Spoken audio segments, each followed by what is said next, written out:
The one they call the Big Daddy Kane is here as the party animal, sex symbol, soloist, vocalist, microphone miracle, here to react, attack. As a matter of fact, I bring forth a sudden impact. Wanna say knick-knack, paddywhack, give Kane a microphone, and all the other MCs are going.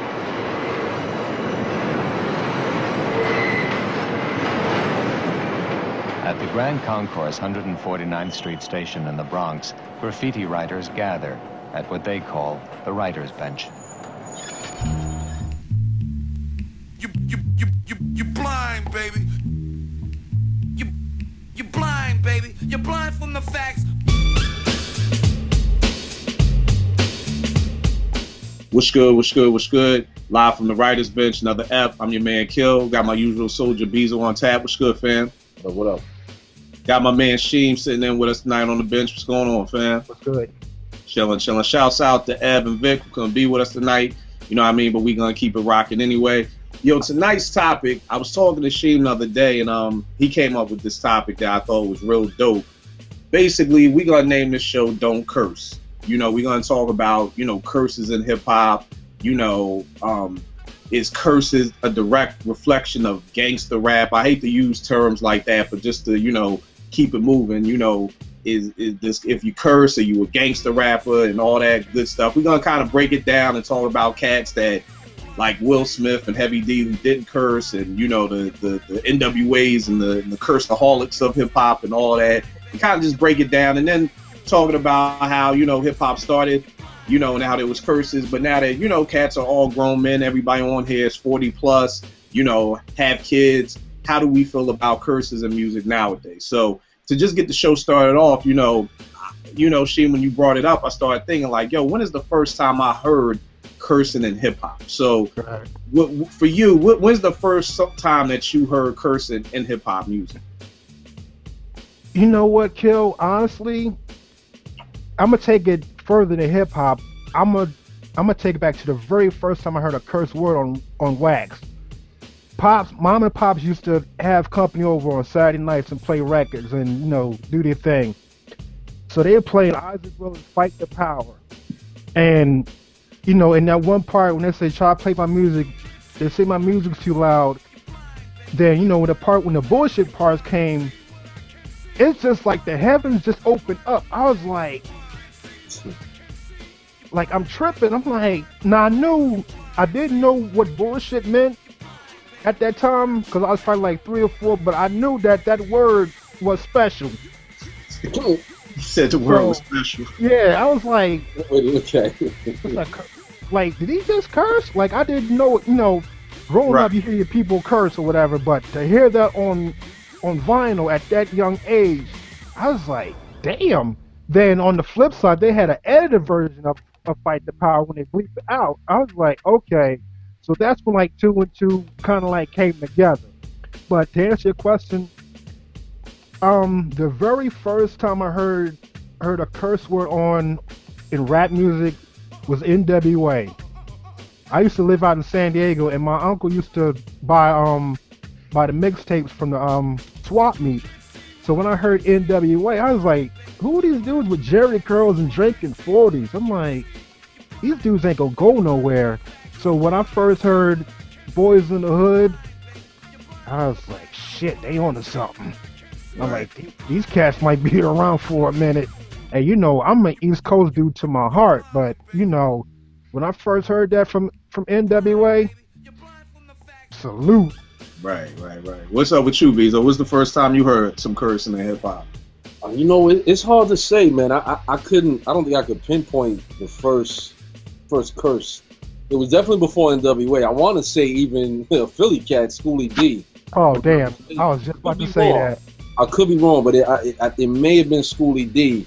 But it was definitely, I know it was before them cats. It was, I don't remember the actual song, but I do remember like it kind of sneaking in there and cats being like, yo, did he just curse right there? One of them type deals. But it's funny though with this whole topic, because for me, the whole cursing thing was unique because I grew up with my moms, and my moms let me and my sister curse in the crib. There were certain words we couldn't say, but she let us curse when we was like real young. But her idea was, yo, I know y'all talk like that when you're outside with your friends, so I at least would rather be able to monitor y'all using speaking like that, so you know there's times and places that it's okay, and other places where it's not okay. You know what I mean? But at the same time, my pops, to this day, my pops does not curse out of respect to his moms who passed when he was younger. So it's like I had the two dynamics, so I was able to kind of step in between both worlds of being foul-mouthed and, you know, knowing when to zip it or whatever. But in hip-hop, it's hard to say when it started. I mean, obviously NWA, I think, would get credit for taking it to a next level, along with a cat like G-Rap. You know, like when he did the song Talk Like Sex and all that type of stuff. You know, G-Rap was never one to curb his tongue or whatever, but it'd be hard for me to pinpoint the first time I heard cursing on a song, but I do remember the first time hearing it, being around cats like, oh, yo, I think he just cursed this shit. Like it was kind of snuck in there, whatever. But I couldn't pinpoint it to an actual song or artist or whatever. Right, and I think for me, man, it was Lottie Dottie for me, man. Like I remember almost like not to the day, but I remember it was definitely Lottie Dottie, you know, just with and it was funny because, you know, it was like even the Conceited Bastard part was edited out. You know what I mean? I remember my man, Cool DJ Frank back in Philly, you know, he had an older brother, and my man Classic had an older brother, so Walt. So we would like kind of go over their crib and listen to it on the low. You know what I'm saying? And, you know, I think what Slick say, the bitch was strong, the kid, you know what I mean? Like, so that was like the first time that I was like, because the words were edited out, you know, and it was just like, yo, why is the words going backwards? And my old heads was like, oh, they curse it. It was like, oh, snap. Like, you know, and then it kind of took off from there, you know. But then definitely, you know, like you said, both of y'all said, you know, NWA kind of opened up the floodgates of cursing and everything like that. But I guess the next question would be, since we're talking about NWA, I know a lot of times when they first came out that, you know, everybody was like, it was shock value. Like, it was just I know for a lot of older dudes, my cousin from Brooklyn, they're older than me, and so they may be like, at this time, you know, they're 46, 47, so they're like 7, 8 years older than me. And when NWA came out, they were really on some old like, yo, that's not hip hop, man. That's like, because, you know, for them, you know, my old school was Run DMC, but their old school was, you know, Kool Moe Dee and Busy Bee and them dudes. Like, yo, hip hop is about partying and having a good time and everything. And these dudes coming with the FUs and just everything. So how did Sheem, I know you kind of touched on it for a minute, but for Bezo, how did NWA affect you? Did you look at it not even with the Jerry curls and all that, but just from the music? How did it affect you? Like, what did you think about that? I mean, it was. I got to think back, man. I don't think I was phased by it. You know, I mean, it was kind of like, okay, you know, I kind of looked at it like Richard Pryor and Bill Cosby. You know what I mean? And if you remember the Eddie Murphy joint Raw, when he talked about the whole thing when he got the phone call for Bill Cosby or whatever, you know, and he talked to him about all the cursing. Again, because of my dynamic in my home, I always was able to see both sides of it. Like, yo, this is how cats talk. You know what I'm saying? But is it appropriate when there's chances and opportunities of younger folks that may not have enough sense of, you know, not getting caught up in it? They might think it's cool to talk like that and start following in their footsteps, which is what I think did happen on some levels. You know, I think it's been a slow, long process of the trickling down of the devaluing of certain things in our society, one being etiquette and shit like that, part of my friend. But for NWA, I mean, again, it wasn't like I was blown away like, oh my God, yo, these dudes is wild, because, yo, growing up in New York with the New York hip hop, I mean, and even from Phil, like I said, Schoolie D was the first gangster rapper. A lot of people don't realize that, but he had some real hood wild shit back in the day. You know what I mean? Saturday Night, but then he had a cat like Will that was the bubblegum clean version, you know, coming from the same city or whatever. And EPMD was on some semi-hood stuff. G-Rap was already on that type of stuff. But NWA, on some levels, I didn't listen to all their music. It wasn't until I don't remember the name. I think it's America's Most Wanted was Q. The Niggas for Life, or whatever it is. Right. What's that? No, I was saying, what joint was you talking about? I forget which NWA album it was. It was the one that had with the Niggas running 100 miles and running. Oh, the EP or the full album, the actual album, but it had Niggas for Life and all that type of shit on it. Yeah, That was the niggas first like, NWA album I rocked with. The first real Cali cat I rocked with was MC8. And for him, he would curse, but he wasn't just cursing just to be cursing. And there was times to me NWA was cursing just to be cursing for the shock value. To me, Cube and Ren were the only real lyricists, but Easy and Dre and Yella, them dudes to me was just cursing for the shock value. So I just kind of I couldn't take them too serious because I didn't think they was doing it for the right reasons. You know what I'm saying? Because there's a time and place to be cursing. Sometimes, somebody cuts you off or whatever, does some crazy shit to your child, you might you might gotta rip into him and being polite. Hey, Mr. I didn't like what you. No. Sometimes you gotta curse. You know what I'm saying? To let a cat know, I'm serious. So I understand that coming from the hood, but there were times with NWA in the beginning, I just saw it as, man, they just trying to make some noise and make some publicity by just being, like you said, like the shock group type of thing. So, in one respect, I wasn't fazed by it, and in the other respect, I wasn't a huge NWA fan anyway. So it wasn't like I was really moved, and it didn't move the needle for me how they was. But I did see that it could potentially turn into something bigger, you know what I mean, in terms of people following them and with the trend it was set, not just in music, but in the streets. Yeah, see, for me, NWA, I guess my household was the complete opposite. I don't even know if my mom has. I mean, I'm sure I'm not gonna say she's never cursed, but she didn't curse around the house. I would have to sneak to watch, not really sneak to watch Beat Street, but keep it down kind of low, and things like that. Like I said, always go with my man Frank's house or Classic's crib to hear it. But I mean, I think the thing at first when I heard it was just like you, Sheem, it was like, yo, these dudes with Jerry curls this whack. But then when I heard Straight Outta Compton and I was hearing the beats, I was just kind of it was like, wow, they curse a lot, but it was I didn't care about it because the beats were so dope.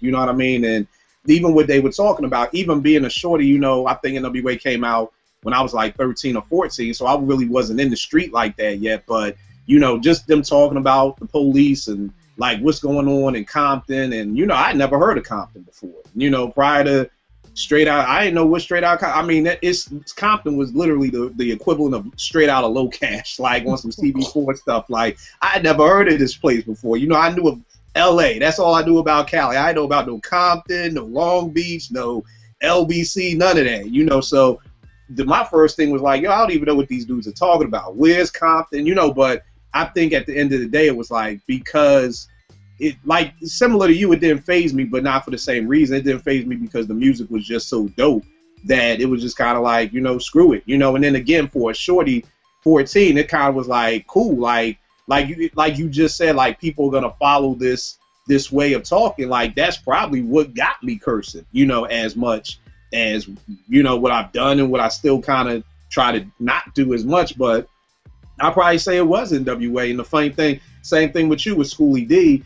And I guess it was because I didn't curse a lot growing up. A lot of times I didn't even realize Schoolie D was cursing, almost like how you said, Sheem. It wasn't until I got older, 16, 17, when I'm listening back to Saturday Night and PSK, and I'm like, oh, okay, wow, I ain't even know, So it's funny, the real quick dumb story. The other night, me and Nate was outside, and Boots was outside with us, and this dude see a cat, he just took off, and I'm like, oh shit, and I ran after him, and then later that night, Nate was like, yo, Daddy, why'd you say oh shoot when Boots ran off? It's because to her, she doesn't really hear curse words, so even though I know I said shit, she heard shoot. I was waiting for that conversation. When she said it, I was like, oh God. She was like, why'd you say shoot? So it's for a kid who doesn't know curse and you hear the words and it's kind of just you have no idea. It's you almost get in trouble just for repeating something. I'll never forget another dumb story about cursing. The last episode of MASH, they said something like son of a bitch. And I just remember hearing it. And I went to school the next day, and I was talking to my man Rodney Mitch. I said, man, you a son of a bitch. And the whole room just got quiet, oh, what? And I'm like, yo, what'd I say? Yo, they said that on MASH last night. Wrong, because I literally was that just not knowledgeable about cursing. It literally was just repetitive. I heard dudes say it on MASH to somebody he got mad at. I got mad at my man Rodney. Yo, you son of a bitch, so. But what about you, Sheem? I know you said you love Boys in the Hood, so I'm sure you were good with NWA and the cursing. But you know what? It's funny because when I first heard heard NWA, they had a lot of like radio versions of their joints. So it was like to hear the radio version and then hear the record version, you know, it was like two different worlds. Like I honestly dug the radio versions of the stuff without the curse. Okay. Like some of it, like some cursing is necessary, but like you said, to curse just to be cursing. My fault. When B said that cursing just be cursing for shock value, like it just doesn't move me. Maybe because, you know, I'll be 42 this year, and you know, I've been cursing ever since I was a kid, and heard curses, and you know, heard it on Red Fox records, Richard Pryor records. You know, Grandma had HBO. You know, R-rated movies. You know, so it really doesn't faze me. But I guess I'm just getting to the point now where it's just too much sometimes. Like you just don't want to, you know, listen to the radio. Not that I listen to the radio like that, but you know, you just don't even want to You don't even want to listen to serious radio sometimes because it's too much cursing. Like, you know, I was in the car one day with the wife, and you know, Rude Jude was on. She was like, "Why is he cursing so much?" You know, I was just like, told her it's part of his shtick. Who's Rude Jude? Wow. Remember the white boy from Jenny Jones? Jenny Jones. Talk show? Jenny Jones. Yeah, that's going back. Nah. Dang. Yeah. Rude Jude used to be on Jenny Jones, but he has his own talk show with Lord Sear. Oh, okay. So, you know, she was like, "Why is he cursing so much?" I'm like, you know, that's just his shtick. Like Howard Stern, he doesn't curse, you know, like all the time like that, but you know, that's just part of who he is. But I don't know, man. Like I said, sometimes I don't even want to listen to satellite radio. Sometimes I'll just listen to jazz or listen to ESPN. Just like cursing has its place, but just too much of it, it's just like you just want to plug your ears or just tape somebody's mouth shut or just tell them shut the fuck up. Stop all that fucking crazy. Yo, the funny thing that it's funny that you bring up movies because, you know, a lot of times, you know, if I'm flipping channels on cable and, you know, Coming to America is on BET, with it being edited, I don't want to watch it. Like, it's just not as funny to me as if I'm watching the real version. And I mean, that goes for any movie. You know what I mean? That's literally like, you know, like, nah, you know, that, you know, it's like Coming to America, and then as soon as you hear that first curse word edited and they put that fake word in there, you know, I think that's what makes it even worse, is they try to put another one. It's another voice for like 3 words. And another voice in there. I'd rather you just edit the word out than you try to make a happy word out of it or whatever. Yeah. So, you know, for me, it's almost like, it's the same thing. And then when, you know, from doing college radio for all those years, they would send me the edited versions of albums. You know what I mean? And it kind of like, it just never had that oomph. And it's not even always about an NWA cursing, but if you listen to J. Rue and you want to hear the bitches, to just continually hear that song edited, it like doesn't have the same oomph. And it's funny because from doing radio for those 8 years, like I specifically remember J. Rue's Rap for the Math having the edited version so long. Now I was with my man a while ago and he had the regular version. I was like, yo, I done forgot about, you know, like curse words. Like this album had even curses in it. But B, you brought up a good person with G-Rap, you know, as far as cursing and everything like that. And the funny thing is earlier in this week, I was listening to Road to the Riches just at the gig, just doing some work. And I was listening to Men at Work and I was like, yo, this dude didn't curse the whole time through Men at Work. You know what I mean? And I'm just like kind of stuck for a minute because I'm like, when I think of East Coast gangster rap, G-Rap is the first person who comes to mind. I don't think there's another rapper, you know, respect to Schoolie and everything, but I think of him. And so I'm listening, and anybody out there who knows Men at Work, I mean, G-Rap just spits. I mean, he just goes in, and I'm like, yo, I don't think I heard a curse word. Then I put on Road to the Riches, and I ain't hear a curse word. And then I put on Poison, and then I pulled up the album, and I'm like, yo, it don't even got the parental advisory sticker. So I can't sit here and co-sign and say the whole album didn't have cursing on it, but the 3 main songs I would think off of when people think of G-Rap's Road to the Riches album didn't have curses on it, and it kind of shocked me because I would have just assumed that it did. So I guess now the question is, do you have, and it really reshaped my thought pattern, because at that time, I mean, you're talking 89, did you have to curse to be hard? Like, because I think a lot of people think, you know, if you don't curse, then you're either Heavy D or you Fresh Prince and Jazzy Jeff. But hearing G-Rap, who's the king of East Coast gangster rap, almost maybe have a whole album that's gangster as hell. Road to the Riches is a hard gangster track with no cursing. Do you have to curse to get your point across? I guess is what I'm saying from hearing that G-Rap thing. Because prior to this week, if you would have told me there was no cursing on G-Rap, I would have been like, yo, you bugging. Let me go back and listen to it. But, like, so do y'all think that you have to curse to get your point across? What you think, Sheen? No, I really don't think you have to.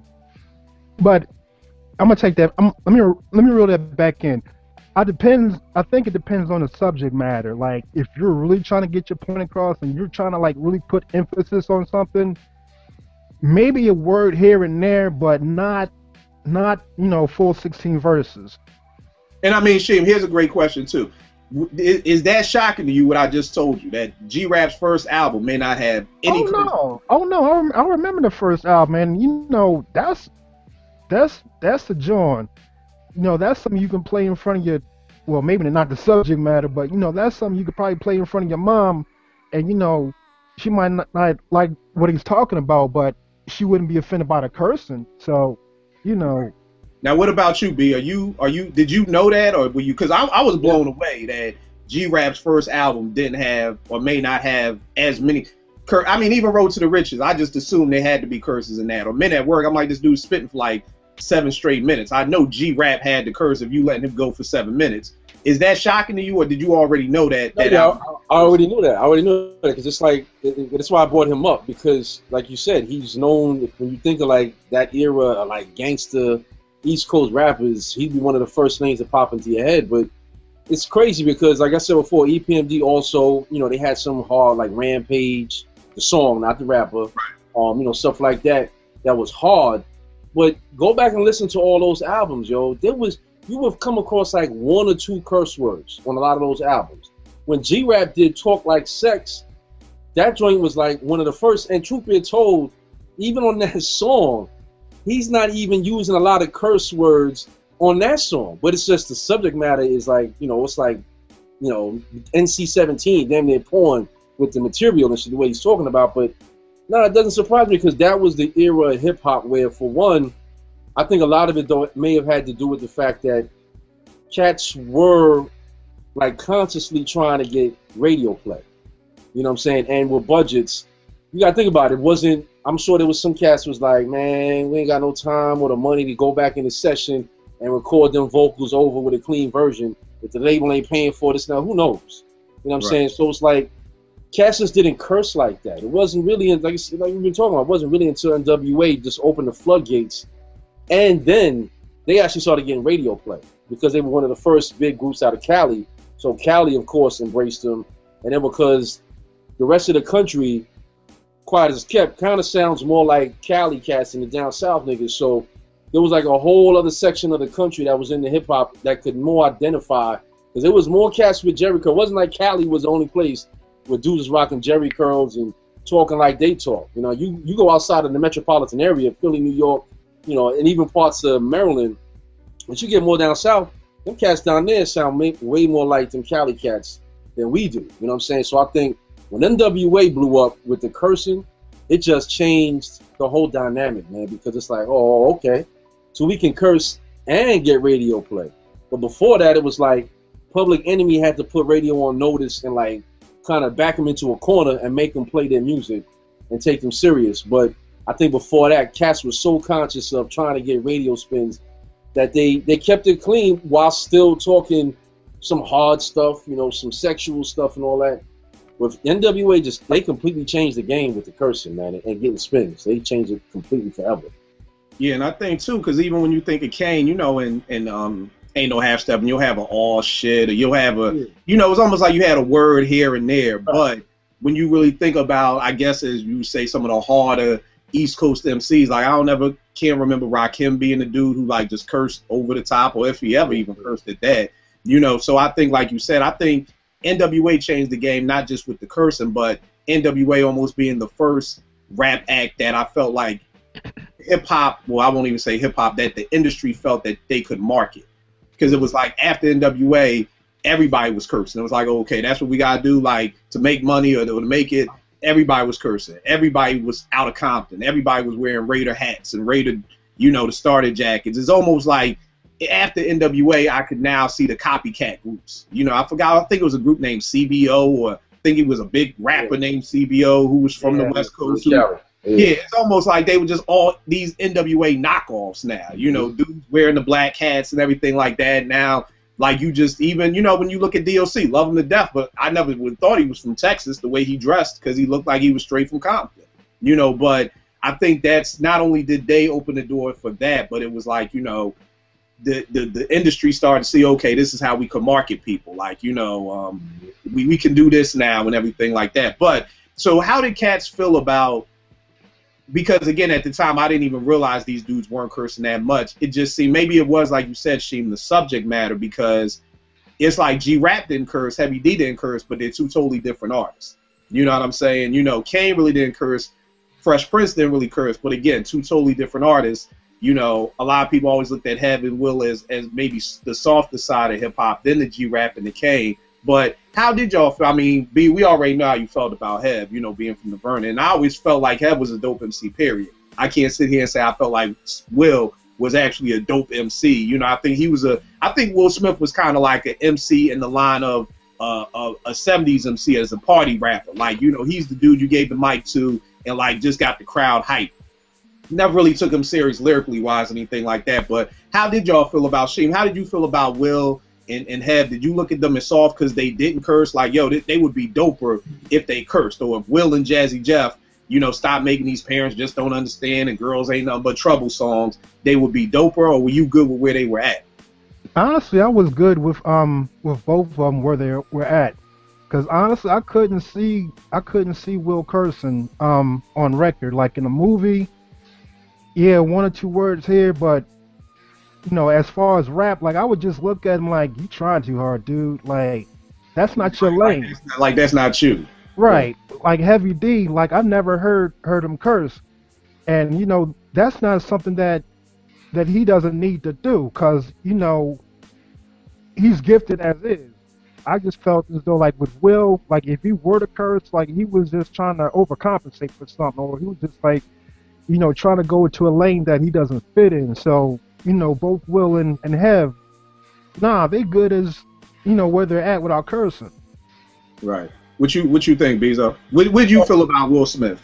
I mean, for me, it's funny because, like, when I first heard Will, oh my God, yo, it was like one of these like late night hip hop shows in New York, and I forget the name of the song, but I actually dug his lyrics. I thought he was alright, but I didn't equate how hard they were as lyricists and MCs with cursing, because again, back then when Will first came out and when Hev first came out, I mean, aside from knowing Hev's crew and being from the Vernon and all that type of shit, it was like I already knew in terms of Hev, like I know he ain't no sucker, you know what I mean? So I know he's not. Now cats might not, image wise, I don't think it was necessarily not cursing that gave them that kind of image to the fans. I think it was more like their content, you know, like Will with the Parents Don't Understand, and Hev will have all the love songs, you know, the hip hop R&B style songs talking about shorties and this and that.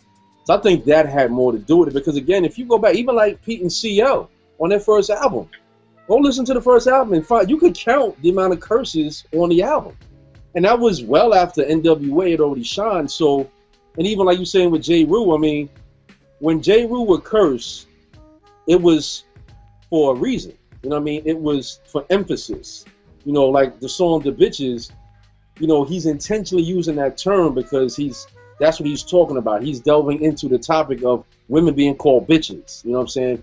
So there was a purpose to what he did, but there was so many cats, like you said, these cookie cutter dudes, man, that they were just following the trend. You know what I mean? If NWA had came out and been crazy popular as this, talking about Jesus on every song, that would have been the cool thing to do. If they started selling records, and you know, then you had every other rapper dressing like them, looking like them, talking about Jesus. You know what I mean? So whatever was And work, that's what we're gonna do. And sorry to cut you off, I didn't want to lose this thought, but it's almost just like what you said when it's like, oh, that's the cool thing to talk about Jesus. We went through a version of that with the 5% Nation. You know what I'm saying? And it's funny because people would always ask me about, you know, religious rap and church rap and all that, and I'm not really a big fan of it or whatever like that. But I always tell cats it's not always what you talk about, it's how you bring it across. Right. You know, from the Christian rappers that I hear, they come off whack to me. Whereas with the first time I think I really understood or really saw the 5% Nation like that was with Wake Up with Brand New. You know what I mean? And they just made it look dope. But to me, that was religious hip hop to an extent, you know, because they were talking about Allah. You know, you talking about the nation. They just made it seem much cooler. So just like you were saying, if people were talking about Jesus and that became the popular thing, like after Brand Nubians came out, being a 5%er became the popular thing, you know. And then I saw more and more groups, you know, Poor Righteous Teachers. I saw more people talking about, you know, you saw glimpses of it with Rakim, you know, and with Kane. But then when, you know, well, I'll say this, not to cut you off, but they were doing it from day one. You may not have known that it was 5%. Right. Having studied, you know, Trust, and Rakim's on the first song on not the first song, but the first single. What was it? I Ain't No Joke.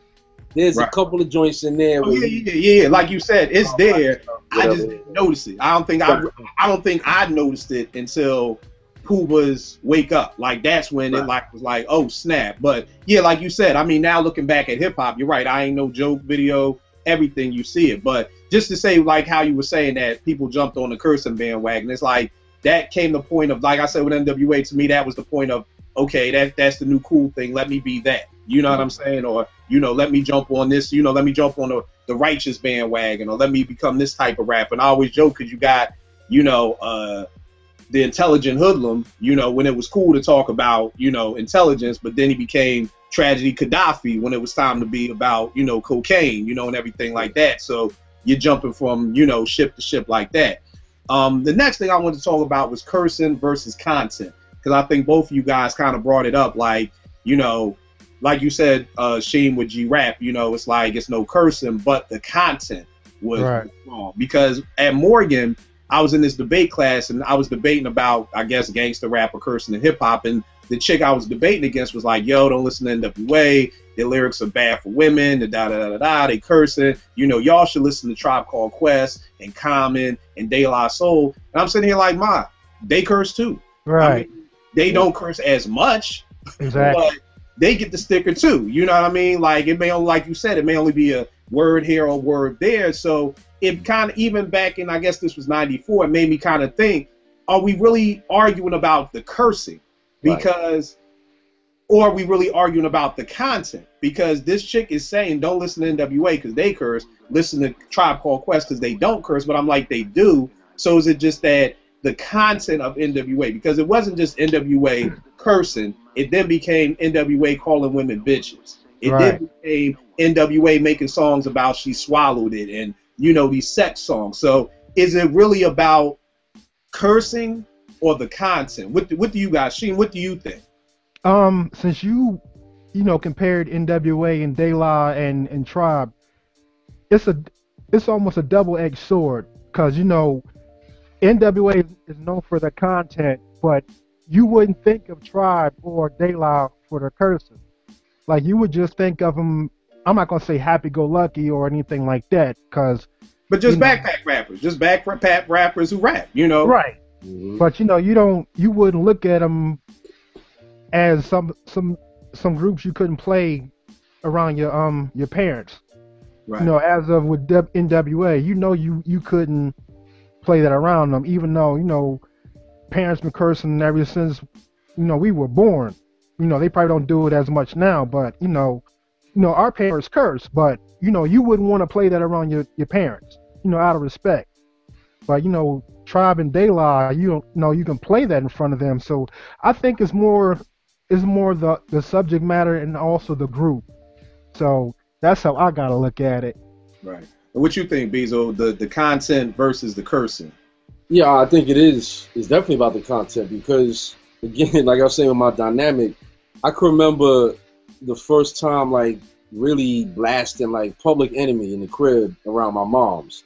And when she heard Chuck D say something about Joanne Chesimard, when she heard her name mentioned, my mom's was like, wow. And that made my mother want to hear more from these cats. Like, she started asking me about them, like, yo, who these dudes? But then she saw the album cover, and she, she see all these hood cats, when he see Flavor, one of them got a Gatton, with the cats got on the triple goose leather jackets and all that looking hood. But she's like, oh, okay, but they talking about something real. But then I can remember trying to listen to, I don't remember who the rapper was, what's the song, but I remember it was somebody, it might have been like Ultramagnetic or Cool Keep or somebody is as wild as it gets. And I just remember my mom's being like, whoa, whoa, whoa. And mind you, my mom's let us curse in the crib. So, and this song wasn't like he was cursing, but it was just the content was just like, nah. She's like, I don't want to hear that. I don't need to hear that. And I had the whole debate with Mom. What's the difference between this and us sitting down and watching a gangster flick? You know what I mean? With shooting and stabbings and cursing and violence and sex and all that. What's the difference? And she's like, that's somewhat different because it's painting an image, it's a lifestyle you don't live, as opposed to this is people who look and dress and act and walk and talk like you. So as my child, I'm looking at you and worrying that you hearing this music, are you going to be impacted by this and start following what you're listening to? You know what I mean? So on that level, it's like, it is about the content, because I could sit here and use a curse in every other word. Yeah, you might not hear it.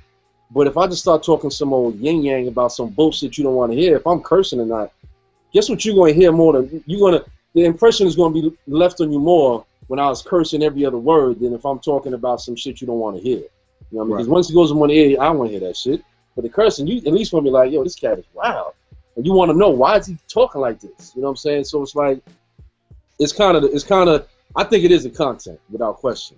I think the cursing becomes the excuse, but especially for the older people, because, and I'm sure y'all have all heard of some older people where it's like, I don't understand what he's saying. What is he talking about? Oh, but they'll understand, fuck, shit. When he says a curse, oh, what's that? They understand that shit. You know what I mean? Like a foreigner, don't speak the language, but knows how to curse. You know what I'm saying? So it's like, yeah, the cursing to draw them in, but the content is really where the issue lies, man. It's not so much the cursing, it's the content. Yeah, and I think after that debate, that's what I kind of realized, because after I won the debate, of course, because I'm like, yo, like they curse, and I'm talking to Shorty, I'm like, yo, do you even listen to Tribe? Like, why would that be your argument, like, they don't curse? And Shorty was kind of like, I guess almost like, yo, their content is so clean, I didn't even realize, they curse, and that kind of is what showed me, okay, so we're more so just talking about, and so much of that C. Dolores Tucker stuff, I really honestly believe, and I could be wrong, if you took the word bitch out, I think a lot of gangster rap, I think that word probably pissed people off more than nigga, more than all the other curse words. I think it was bitch that did it. Like, it was like, whoa, wait a second, they calling women this, and I think that if NWA would have just stayed with Straight Outta Compton and F the Police and didn't dive into the, a bitch is a bitch and, all of that, I think we'd be having a different conversation. But I think that's the thing, that for Shorty, as long as Q-Tip wasn't calling her a B or anything like that or disrespectful towards her, she didn't mind if it was a curse word here or there, or if Common threw a curse word here and there. So it kind of showed me that, okay, this really isn't about cursing. It's more so about, like you said, the content. And Bezo, you brought up a good point that kind of molds into my next question, because I think one of the things that's always bothered me is, and I mean, cats know I go to church, and, I still curse. I try to cut down on it, but one of the things that I always hear, and even not just from church folk, but from a lot of people, is it's always like, the cursing in the music, or, I hate when church folks say secular music, things like that. But the funny thing was, like, I was like doing a fast with my church, and it was like we weren't listening to music and all that other stuff. But one of my, not that we weren't listening to music, I forgot what it was, but one of my peoples was like, yo, man, how you still listen to Jay-Z, man? You go to church, how you listen to Jay? And I'm like, yo, because I just listen to Jay. Like, it doesn't faze me like that. Yeah. And then the dude turned right around and was like, yeah, me and my peoples, we about to go see the new Chris Rock movie. And I'm like, whoa, time out. Flag on the play. Whoa, slow down.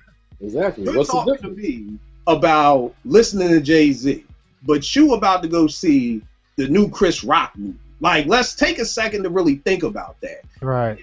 it's always bothered me, I guess, because I love hip hop. You know, people, I don't think most people who don't love hip hop don't get that this is a culture. Like, this just isn't like I like R&B music or I like slow jam. Like, this is a culture. It's like I get offended because it's like you can go to a movie and hear a billion curse words and then go to church on Sunday. But y'all, I mean, there was actually a pastor, I think it was a church down south, who went to a Rick Ross concert and the congregation had him like kicked out. And I said, I would have been on my Nino Brown joint, like, you know what? We all going down, because old girl over there, she be watching Bad Boy 2 all the time. And it's so funny because one of my homegirls who doesn't listen to curse words, she was like, yo, Kill, let me borrow that Bad Boy 2 DVD. I love that movie. And I'm like, you do know that Will and Martin cursed more in that first scene with the Ku Klux Klan than Jay-Z will on his whole discography, you know? But for most people, they don't realize that. When I tell that to people, they're like, oh, you know what, Kill, I never realized there's so much cursing in this movie, which is crazy to me, because if you really watch Bad Boys 2,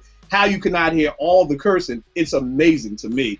But when you listen to music, it's like, oh my God, turn that off. So I've always had that beef with music versus movies. But how do you feel about that? Like, do you think that that's the norm, or why do you think people do that? Why do you think people, I mean, church folk, adults, I remember a time, like, you know, I was talking to my dad, like, yo, you don't let my sister listen to X, Y, and Z, but she got cable in her room. Like, it's just always been like this thing that music is bad, but TV is different. So why do you think that is, Bezo?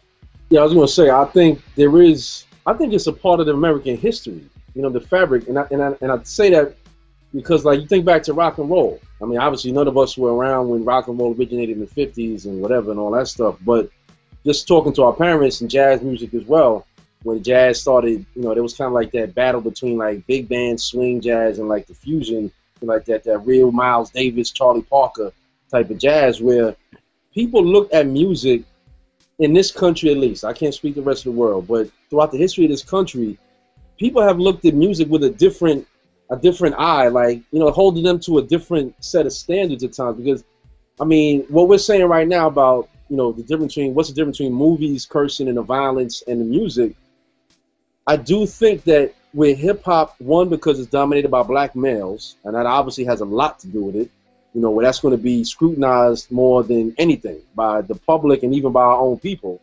But I think it's something where it's kind of the fabric of this country. It's not like it's just, you know, white America has done it to their music, black America. No, it's like, it doesn't matter what culture. You know what I mean? Even in Caribbean music, I remember back when we were at Morgan, you know, a bunch of my people's from the Caribbean, and a couple of cats like going home and coming back and talking about how, like, yo, over there it's still like, yo, the gay stuff and you know, all like sexual lyrics, like Patra. When Patra was big back in the day, there was parts of people, like, I knew cats from Jamaica and St. Croix, St. Thomas, that was like, yo, they don't like her in the islands, like they called she slackness, because it was all sexual. She wasn't cursing, but her music was very sexual. So, you know, there was still in the Caribbean this kind of disdain for that lifestyle and that manner of carrying yourself. And even Rihanna, to this day, I know some Caribbean folks, older folks, that don't like how sexual she is and whatnot, but they still have those values and stuff, which is, to me, it's a good thing. It's kind of what society is missing right now, some of their values. But again, I think the problem is deeper than just hip hop. I think because it's black men dominating the music has a lot to do with it. But I do think that whole attitude of looking at music and musicians and holding them to a different standard, it's always been that way for whatever reason. And I think maybe it's because people, I don't know, man. It's like there was a time in music where it was easier to touch a musician than it was a Hollywood actor type of thing. You know what I mean? You can go to a musician's show and you're right there. Those venues back in the day, in our parents' generation, you go to a James Brown show, unless you go into the Apollo, you're right there. You know what I mean? So you almost can touch your favorite artist. So you're more apt to want to emulate them. The women are more apt to want to be with them and stuff because they're right there. You can almost reach out and touch them. So I think because of that, music has always been held to a different standard, right or wrong, man. But I don't think it's exclusive to hip hop, though. I will say that it's not exclusive to hip hop. Because it happened to rock and roll when white folks was taking over rock and roll. So with Elvis and people like that. Right. And what you think, Shane? Why do you think it's, you know, people hold musicians or, you know, cats will be like, don't listen to Jay-Z, but I'm gonna go watch a, you know, Eddie Murphy movie or something like that? Um, honestly, I would probably have to say, because they might already know what they're getting into with Eddie Murphy and Jay-Z. You know, they might look at it for the subject matter. You know, he does curse, but you know, it's not like every sentence or every word. But what I really think, when it comes down to, you know, I'm gonna hop off the subject for a minute. I think it basically comes down to rebellion, and part of it is shock value. Because you know, while you two were talking, I was thinking of D'Angelo's "Shit Damn Motherfucker." Like when I first saw that on the back of his CD, I'm like, wow, really? I'm like, I wasn't expecting it from an R&B cat. You know, I would expect it from, you know, somebody from hip hop. But you know, when I listen to the actual song, you know, it kind of fit the context of it. Because you know, if you know what the song was about, you're just like, okay, that's something you would say. You come home and you find your best friend smashing your wife, you gonna say, "Shit, damn motherfucker." At least So you know, murder, you know, death, kill, too. Yeah. you know, I understand in that context, but it's just, I don't know. It just depends on the individual, and some of it just sound like it's just like just being a hypocrite too. So I don't know. Can I say this though? And I'm sorry, it just hit me as he was saying that. I think one of it, especially when it comes to hip hop, is with the acting stuff, and even for stand-up comedians. Because again, we mentioned, like I said, you listen to Red Fox and Richard Pryor. You compare them to like Dick Gregory and Bill Cosby. It was always that same dynamic. You know what I mean? Lenny Bruce was famous for being like the foul-mouthed comic, and that kind of opened the floodgates for comics, where he was kind of like the NWA of the comic world for comedians and stuff. Right. But I think what part of it is like I was kind of saying, where it's like people tend to want to emulate the musicians more and be like them and stuff, is especially in hip hop. With the acting, it's pretend. You know what I mean? Even if it's based on a true story, the actors are pretending. So you never know, even though you've seen a million Denzel movies, you don't really know Denzel. You know what I'm saying? You hear him speak in interviews, and that's when you might get to know the real Denzel.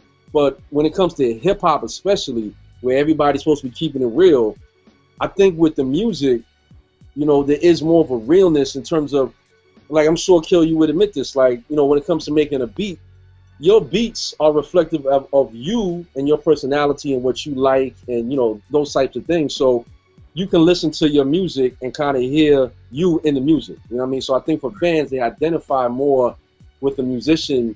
You know, like, you know, I'm sure we all know chicks that love Mary J. Blige because, oh, her songs and the time I was going through this and that. Whereas how many actors can you say that about a role he played in a movie? You might have loved that role, Don Cheadle in Devil in the Blue Dress. You might have loved the way Don Cheadle played his little cousin, his wild cousin, but, you know, you may not necessarily identify with Don Cheadle. You might identify with the character he was playing. Whereas in hip-hop and music, it's supposed to be, this is an extension of you. So it's realer to people. You know what I mean? So I think that may have something to do with it, but I don't think it's conscious. So I think that's like subconscious. They don't even realize that that's why they're holding musicians to a different standard. Right. Hey, you know, you made an excellent point, because I was thinking about this earlier as far as the comedians. You know, it was one time Bill Cosby actually cursed, because I have this record where, you know, he has a family show and he has an adult show. And, you know, I don't know, I just feel like some comedians, you know, don't need to curse, and some comedians are funny without cursing. So it depends on, you know, what your personal twist is. Let me ask y'all something, and this is somewhat off the rails, but it's kind of in line with what we're saying, because it might speak to something else about myself. But like for me, when it comes to comedians, like I prefer a foul-mouthed comedian, or like that's why I don't like network shows. I don't watch regular sitcoms and stuff like that on TV too much. I have one or two, because I'm like, it's not real. Ain't nobody cursing, so how real can it be? Everybody curses nowadays. How real can it be? But it's like, when I'm seeing comedians, like, I don't like female comedians that are foul-mouthed. I'd rather the female comedian just tell the jokes. But I don't have as much of a problem with the male comedian doing it, because it's kind of, and again, maybe that's me, and maybe it's some chauvinistic male thing or whatever. I don't know. But I mean, am I wrong? Because Come on, I don't like to B. hear a woman curse. Not to cut you, B. But you never dug Def Jam some more. Oh, yeah, of course. Adele Givens, Absolutely. Laura Hayes. And that's what I'm saying. But it's like when I would hear these female comedians, Like you're saying, it just don't sound right coming out of a woman. yeah, like when the wife is doing something the other day and she stopped, she forgot something, she's like, fuck. And I'm looking at her like, whoa, take it easy. My daughter ain't nowhere around, but hear my wife say, fuck.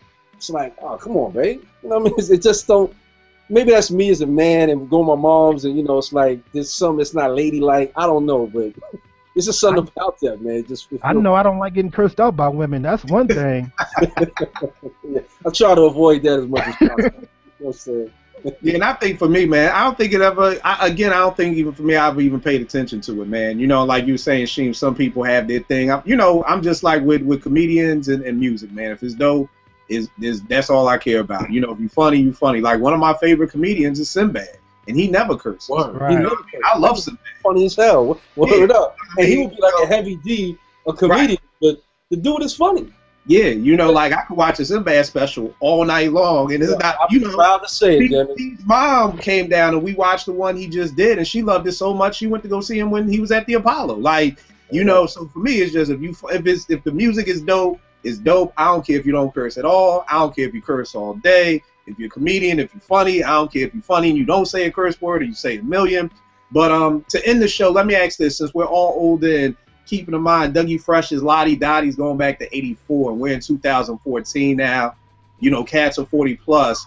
How does cursing in hip hop in general affect you now? Because like for me, it's funny because by me working with teenagers, when I hear them curse, and I think now it's like and maybe it was different when we were growing up. I think me and my crew cursed. But I feel like these kids now just are, like y'all said, just cursing to curse. Like every word that comes out of their mouth, like it's just over the top. Like, and I'm not just talking about my hood kids. I live in the suburbs and the school bus let out and I was outside washing my car. And like this girl, like you said, B, this girl was just like, I don't suck no dun, I don't do. And I'm just like, yo, Mark, like calm down. Like you can't even be 16 talking every other word, but then at times I still curse. So it goes back to that. Is it about how much you curse or is it this? I know my disdain for cursing started when I started doing radio because it was like I gotta edit this stuff. Like it'd be like, yo, Little Mike would come to the station, Bezo, like, yo, here's the new Gangstar, but it ain't edited. You're gonna have to edit it real quick. And I'm like, oh my God, I don't feel like sitting through this. And now with me having Naomi, like last summer, she was with me all summer, and it's like I couldn't listen to no hip hop. I was just like straight, Chrisette Michelle, all this R&B stuff. So I know for me now, having a kid, I try not to curse as much. I try not to listen to it as much. But for you guys, how, now being 40 plus, do you find yourself, Sheem, I know you touched on it, like with the radio and everything like that, but do you find yourself now being a little more offended by the curse words than you were earlier, or has nothing changed? What do you say, Sheem? I think honestly, I think it hasn't changed. I got a short temper, and I curse. I'm like Cool G Rap, like worst come to worst, I'll cuss you out like Richard Pryor. But I'm starting trying to become more cognizant of my cursing, because I just don't curse just to curse.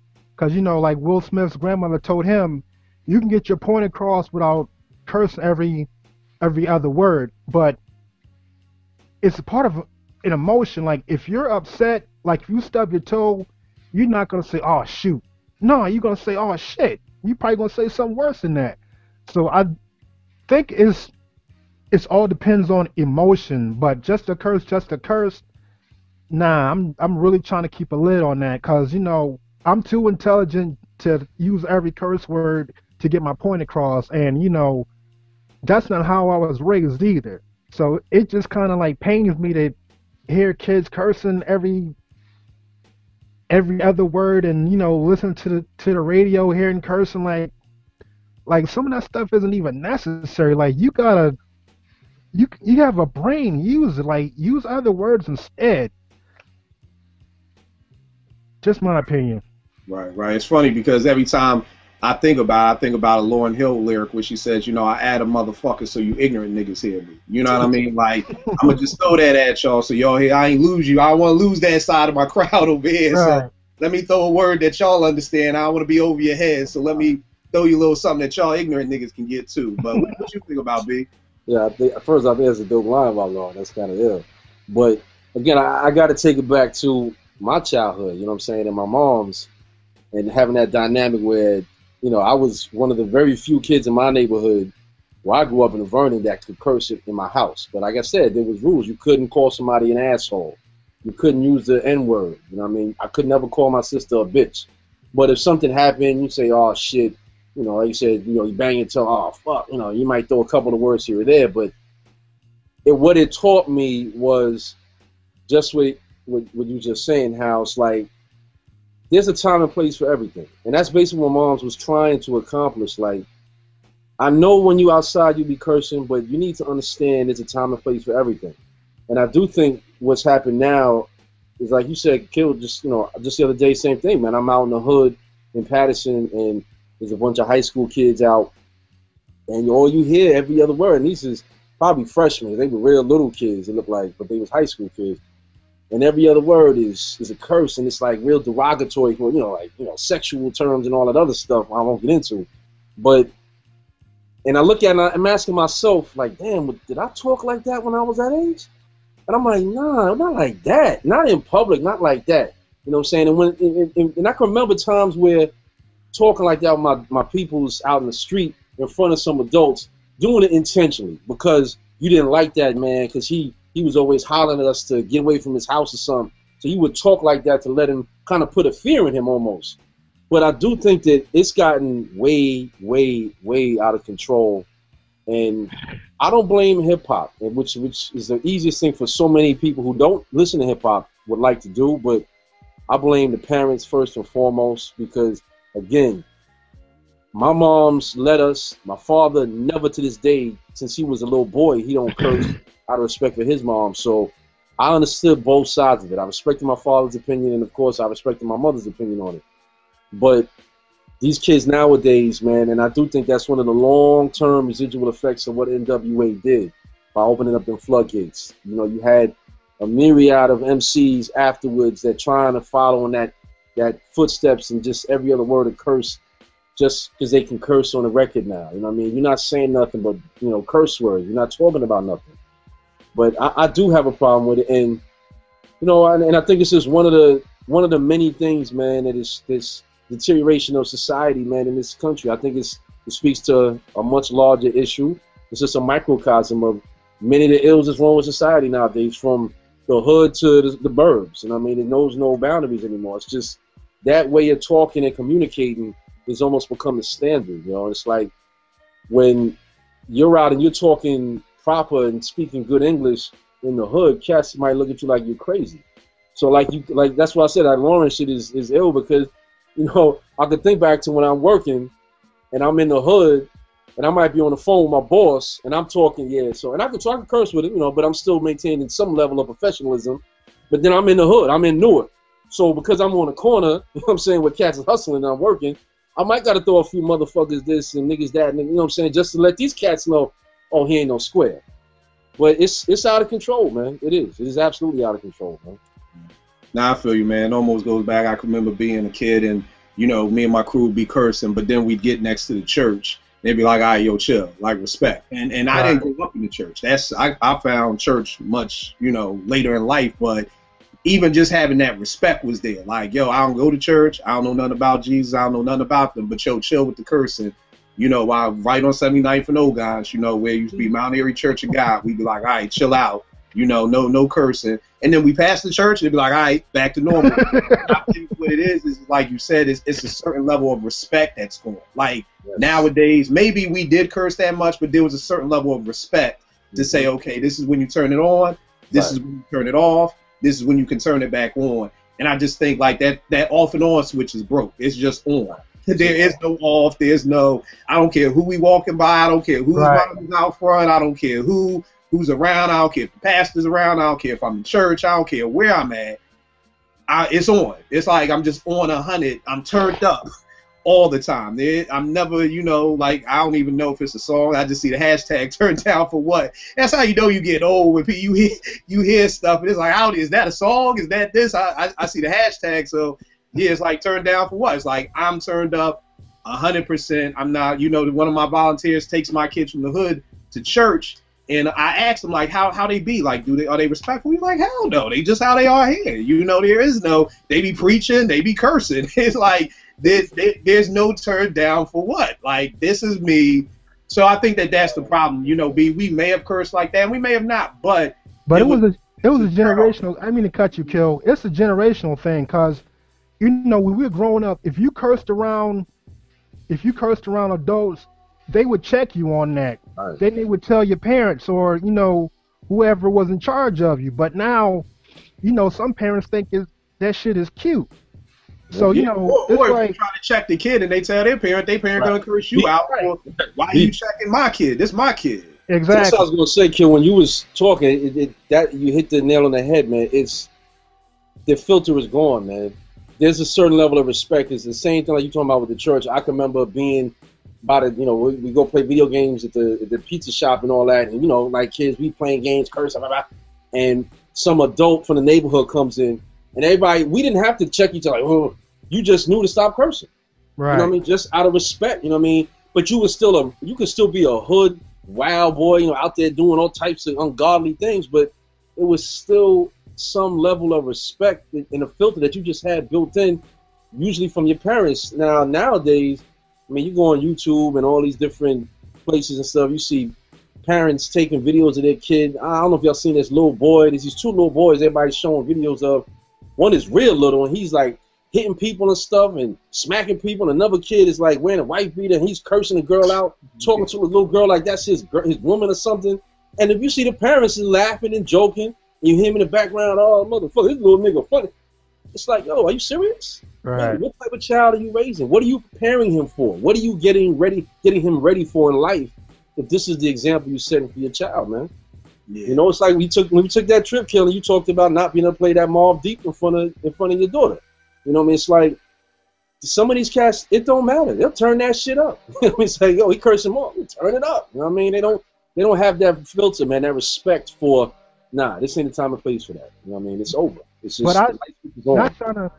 not trying to stand up to the parents, but their reasoning might be, hey, they're gonna hear it anyway, so better they hear it now than when they get older. But that's a scapegoat for real. Like, if you're trying to do the best to raise your kids right, it's just certain things that you just hold off on, until they get a certain age. Or it's a thing of just like how you said with Bezos' mom, like you explain it to him. Like there's an explanation behind this. I mean, I've heard it was certain words we just couldn't use. I've heard about, even with me growing up, some of my friends' parents let them drink. You know what I mean? Like what some people say is unheard of, but for them it was an explanation behind it. So, but I definitely feel you. But show y'all another dope show. Sheem, good looking for the topic. Definitely a good topic, and definitely good looking at sitting in with us. You're gonna be back with us because this dude got a couple of good topics on tap for us. So appreciate it. We're gonna be bringing you back from time to time. Bezo, as always, man, appreciate it, man. Check us out, youtube.com/live from the bench. All the old apps, everything. You check us out on Strictly Hip Hop 88.9 at Morgan State every Friday. WEAA.org. We're usually on between 1 and 2 a.m. with my man Vegas hosting. So live from the writer's bench, Sheem, Bezo, good looking out, man. Peace. A lot. Peace. Sick and tired of this. I'm seriously tired of it. I don't know why God gave me depression or made me the way who I am. I'm kind of puzzled. I see all these other people around me. They're happy. I should be happy, but I'm not.